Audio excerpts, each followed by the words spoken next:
Olá, meus amigos, tudo bem com vocês? Então, hoje estou querendo falar com vocês a respeito de um assunto um pouquinho diferente. Geralmente eu faço meus vídeos a respeito do direito previdenciário e hoje eu vou usar um pouquinho aqui falar a respeito dessa alta do dólar, né, dessa situação da economia brasileira nesse momento.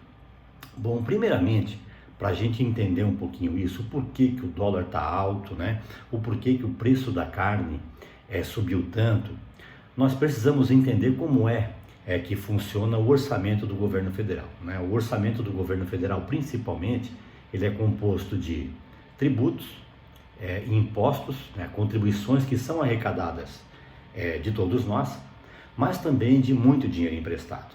E por que isso? Porque nós temos um sistema tributário que ele é muito em cima, né, do consumo. Nós taxamos pouco o capital no Brasil. Taxamos, numa comparação com Estados Unidos e com todos os países da Europa, nós taxamos muito pouco o nosso capital, né? Mas isso é para um outro assunto que a gente pode também, num outro vídeo, comentar. Como nós taxamos muito pouco, o que nós arrecadamos sobre o consumo nem sempre, ou quase sempre, não é suficiente para que o governo possa atender às demandas da população. Então ele precisa de investimentos, né? Ele precisa de investidores, pessoas que emprestam dinheiro e que esse dinheiro emprestado acaba compondo o orçamento da União, não é? E o que tem acontecido ultimamente é que, por decisão do atual governo, isso já vinha acontecendo já também no governo Temer, a taxa Selic, que é o que remunera esse dinheiro emprestado dos investidores, né, que são investidores internacionais e também nacionais, pessoas que possuem dinheiro para emprestar para o governo poder utilizar esse dinheiro, por decisão do governo, a taxa Selic, que é o que remunera esse dinheiro, está muito baixa, né, em comparação com outros momentos da economia brasileira. A taxa Selic, ela está girando aí em torno de 6%. Isso tem feito que os investidores que emprestam dinheiro para o governo estejam buscando mercados que paguem um juro um pouco mais alto. Quando isso acontece, existe uma fuga muito grande de dólar e você fica com menos dólar dentro do país, né? E o dólar é como se fosse uma mercadoria, como o dinheiro é. Quanto mais existir, né? Quanto mais oferta tem, ele fica mais barato. Quanto menos oferta tem, quanto menos dólar tiver circulando, obviamente que ele fica mais caro. E exatamente isso que está acontecendo no momento. Então, a taxa de juros básica, a taxa Selic baixa, ela provoca isso, né? Ela tem uma dos efeitos esse. E é importante dizer que nem sempre o juro da taxa Selic estando baixo, né, isso é bom, né, porque nem sempre ou quase nunca isso é repassado para a população, né? Se o cidadão, empresário ou pessoa física vai ao mercado financeiro buscar um empréstimo, por exemplo, ele não vai pagar a taxa Selic, não, ele vai pagar juros muito mais altos. O cidadão que precisa usar o cheque especial também não paga a taxa Selic, ele paga geralmente juros acima aí de 7, 8, 10, 12%. A Caixa anunciou recentemente uma redução dos juros aí para oscilando entre 6 e 7%, não é?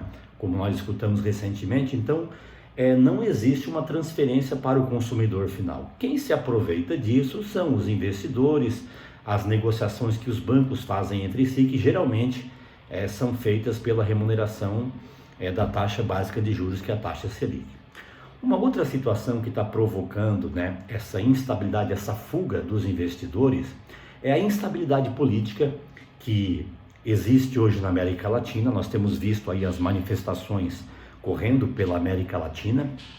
Também não quero me aprofundar aqui pelas razões, mas me parece aí no mundo inteiro uma crise do capitalismo.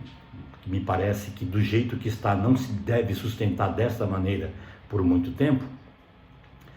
E também da instabilidade política que o Brasil vive, né, com declarações de algumas autoridades brasileiras que assustam os investidores. Nós tivemos recentemente o ministro da Economia falando novamente AI-5, não é? em regimes autoritários.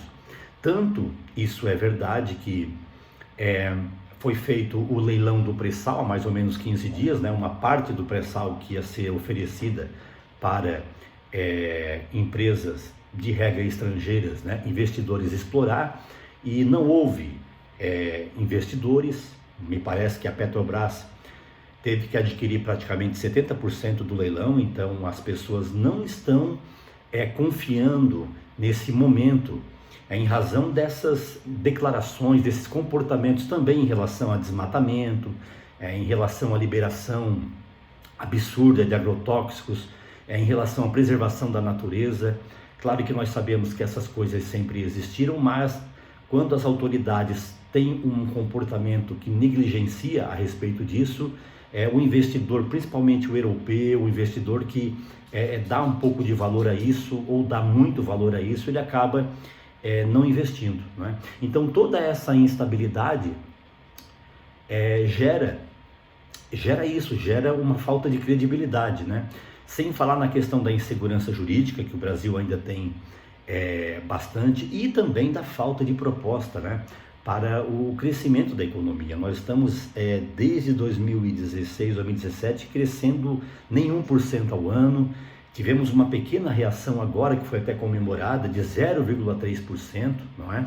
Quando nós crescíamos 2,5%, 2,7%, 3%, dizia que era um pibinho, que era um crescimento pequeno, e agora a gente vê um crescimento pífio, muito pequeno, a taxa de desemprego ainda oscilando em 12%, o número de pessoas trabalhando na informalidade muito alto, coisa que nunca se viu no Brasil. Nós temos hoje praticamente 40% da população produtiva brasileira ou desempregada ou na informalidade, e não se vê um sinal de recuperação. E aí o investidor também, enxergando tudo isso, obviamente que ele fica um tanto quanto em dúvida na hora de fazer um investimento, não é?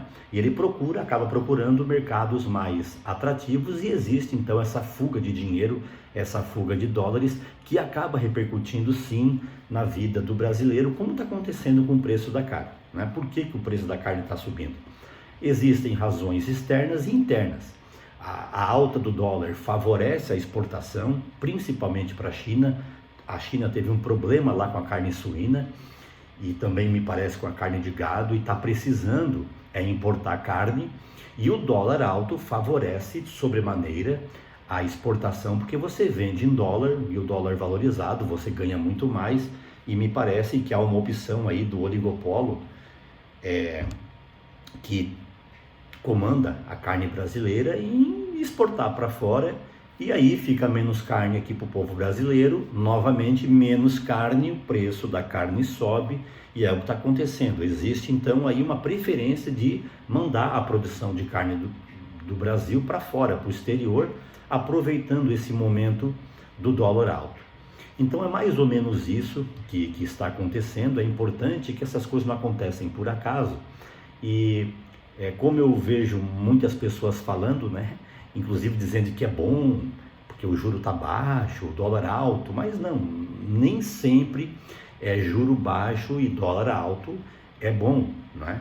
É bom para determinados setores, mas para a maioria dos setores é ruim, principalmente o Brasil, que depende muito então, também do mercado internacional, precisa importar muita coisa, porque nós meio que abdicamos, principalmente dos anos 70 para cá, de ser um país de fato industrializado, que produz aquilo que o povo precisa. Então a gente acaba exportando muita commodity, né? Exportamos petróleo, exportamos soja, exportamos feijão, exportamos arroz, enfim, tudo isso, exportamos carne, e acabamos importando produtos manufaturados. Então o Brasil é muito dependente de importação também, e com o dólar em alta é interessante exportar, mas importar já passa a não ser um bom negócio. Então, se esse mercado se manter assim, nós estamos frente a uma situação que preocupa, não é? Então é isso. O objetivo desse vídeo hoje era trazer um pouco de conhecimento que eu adquiri a respeito disso, né? Ou usando aqui, falar um pouco de economia. Espero que você tenha gostado, né? Se você gostou, curte aí, compartilha, e até um próximo vídeo.